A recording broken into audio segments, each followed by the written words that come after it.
ጦርነትና መፈናቀል ለኢትዮጵያ ኢኮኖሚ እድገት ማነቆ ሆነዋል። ሰላም ጤና ይስጥልን ውድ የኢትዮ ፎከስ ሚዲያ ተከታታዮች የዕለቱን ዜና ይዘንላችሁ ቀርበናል። ቻናላችንን ላይክ፣ ሼር፣ ሰብስክራይብ በማድረግ ቤተሰብ ይሁኑ። ወደ ዝርዝር ዜናችን እናልፋለን። የዓለም የምግብ ፕሮግራም የኢትዮጵያ ጠንካራ የኢኮኖሚ እድገት በከፍተኛ የሰብአዊ ቀውስ ጥላ ስር መውደቁን በመግለጽ ግጭት፣ መፈናቀል፣ የአየር ንብረት ለውጥና እያየለ የመጣው የኢኮኖሚ ጫና በሚሊዮን የሚቆጠሩ ሰዎችን የምግብ እርዳታ ጠባቂ ማድረጉን አስታወቀ።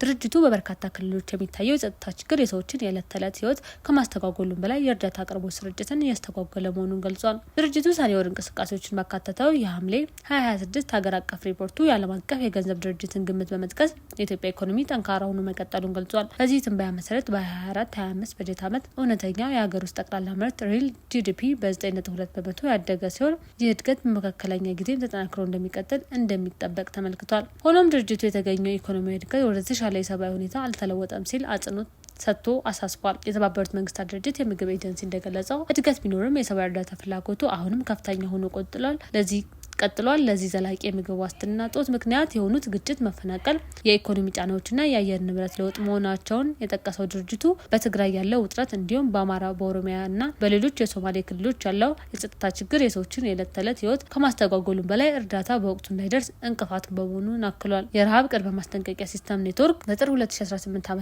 ባወጣው ሪፖርት ምንም እንኳን በአጠቃላይ እርዳታ ፍላጎት ላይ ቅናሽ ይታያል ተብሎ ቢጠበቅም በ2018 ዓ.ም አጋማሽ ላይ ኢትዮጵያ ከፍተኛ የአስቸኳይ ጊዜ የምግብ እርዳታ ከሚያስፈልጋቸው 5 የዓለማችን ሀገራት አንዷ ሆና እንደምትቀጥል ገልጿል።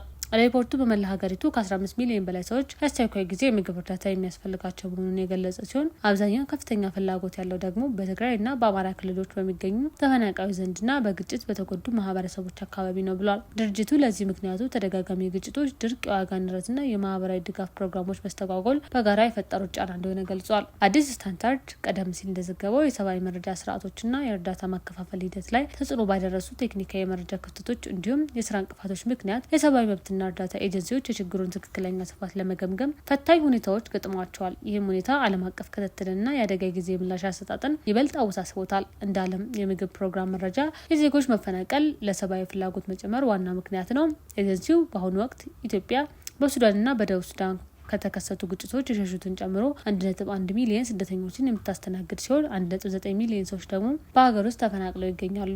በድንገት በሚከሰቱ የተፈጥሮ አደጋዎች፣ በጎርፍና በድርቅ እንዲሁም በመካከለኛው ምስራቅ ከቀጠለው ግጭት ጋር በተያያዙ የማይክሮ ኢኮኖሚ ጫናዎች ምክንያት የሰብአዊ እርዳታ ፍላጎት እየጨመረ ይገኛል። በተጨማሪም ሪፖርቱ የቀጠናው ሰፊ ሁኔታዎች በኢትዮጵያ የምግብ ስርዓት ላይ ተጨማሪ ጫና እያሳደሩ መሆናቸውን አስጠንቅቋል። የነዳጅ እጥረትና የማዳበሪያ አቅርቦት መስተጓጎል የምግብ ዋጋ እንዲንር በማድረጋቸው በመጪው የእርሻ ወቅት ላይ ከፍተኛ ስጋት ፈጥሯል ተብሏል። በተመሳሳይ የተመጣጠነ ምግብ እጥረት አሳሳቢ ደረጃ ላይ የሚገኝ ሲሆን ይህም በሚሊዮን የሚቆጠሩ ህጻናት፣ ነፍሰ ጡርና የሚያጠቡ እናቶችን እየጎዳ እንደሚገኝ ሪፖርት ያመለክታል። በዚህ ሁኔታ ውስጥ ሆኖ የዓለም የምግብ ፕሮግራም በሰኔ ወር 10,700 ሜትሪክ ቶን የምግብ እርዳታና 4.5 ሚሊዮን የአሜሪካ ዶላር የገንዘብ ድጋፍ በማሰራጨት 1.8 ሚሊዮን ለምግብ ዋስትና ጦት የተጋለጡ ሰዎች ጋር መድረስ መቻሉን ገልጿል። ኤጀንሲው አክሎም ከነሐሴ 2026 እስከ ጥር 2027 ባሉት 6 ወራት ውስጥ የሰብአዊ እርዳታ አቅርቦቱን አጠናክሮ ለመቀጠል 182 ሚሊዮን የአሜሪካ ዶላር እንደሚያስፈልገው አስታውቋል። የእርዳታ ስራዎች በጸጥታና የፋይናንስ እጥረት የገጠማቸው መሆኑን እየተነገረ ነው። የተደረገው የምላሽ አሰጣጥ ሰፊ ቢሆንም የዓለም ምግብ ፕሮግራም የሰብአዊ እርዳታ እንቅስቃሴዎች አሁንም በሎጂስቲክ፣ በደህንነትና በፋይናንስ ችግሮች የተፈተኑ መሆናቸውን ገልጿል። በሰኔ ወር ኤጀንሲው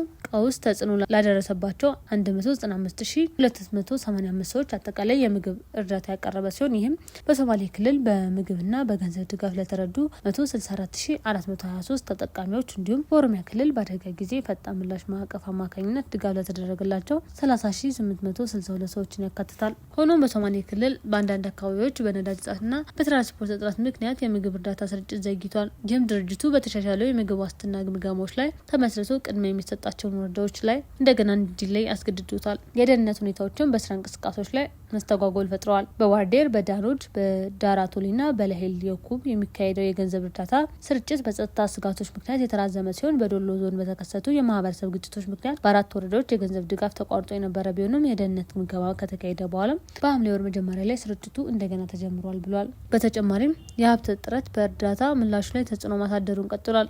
እስከ ነሐሴ 26 እንደ አውሮፓውያን አቆጣጠር ድረስ የእርዳታ መስመሩን አጠናክሮ ለማስቀጠል ሲባል የእህል እደላ መደበኛ መጠን ወደ 60% ዝቅ እንዲል ተደርጓል ሲል WFP አስታውቋል። ኤጀንሲው አክሎም የቀነሰው መጠን ለማህበረሰቡ እንዲያውቁት መደረጉና ቅሬታዎችን በግብረ መልስ መስመሮች በኩል እየቀረቡ መሆናቸውን ገልጿል። የምግብ እጥረት ችግር በስፋት እንደቀጠለ ይገኛል። የዓለም የምግብ ፕሮግራም መካከለኛ አጣዳፊ የምግብ እጥረት ችግርን ለመከላከል በተዘረጉ ፕሮግራሞች 449,402 ሰዎች መድረስ መቻላቸውን ገልጸዋል። ይህም በአይነት የሚደረግ የምግብ ድጋፍ ያገኙ 395,295 ከ5 ዓመት በታች የሆኑ ህጻናትን፣ ነፍሰ ጡር አጥቢ እናቶችን እንዲሁም በአካባቢ ምርቶች በተዘጋጁ የቫውቸር ስርዓት ድጋፍ የተደረገላቸውን 54,170 ሰዎችን ያካትታል። ሆኖም በ2025 እንደ አውሮፓውያን አቆጣጠር የከፋ የምግብ እጥረት ያጋጥማል ተብሎ በተገመተበት በአማራ ክልል የመንቀሳቀስ የደህንነት ገደቦች እንዲሁም በደቡብ ምዕራብ ኢትዮጵያ፣ በሲዳማ፣ በደቡብ ኢትዮጵያና በማዕከላዊ ኢትዮጵያ በዝናብ ምክንያት በደረሱ የአቅርቦት መዘግየቶች የተነሳ የእርዳታ አቅርቦት ሽፋኑ ከታቀደው በታች መሆኑን ሪፖርቱ አመልክቷል። ከአደጋ ጊዜ እርዳታ ባሻገር ድርጅቱ በአፋር፣ በአማራ፣ በኦሮሚያና በደቡብ ኢትዮጵያ በሚገኙ 1034 ትምህርት ቤቶች ውስጥ ለሚማሩ 408,785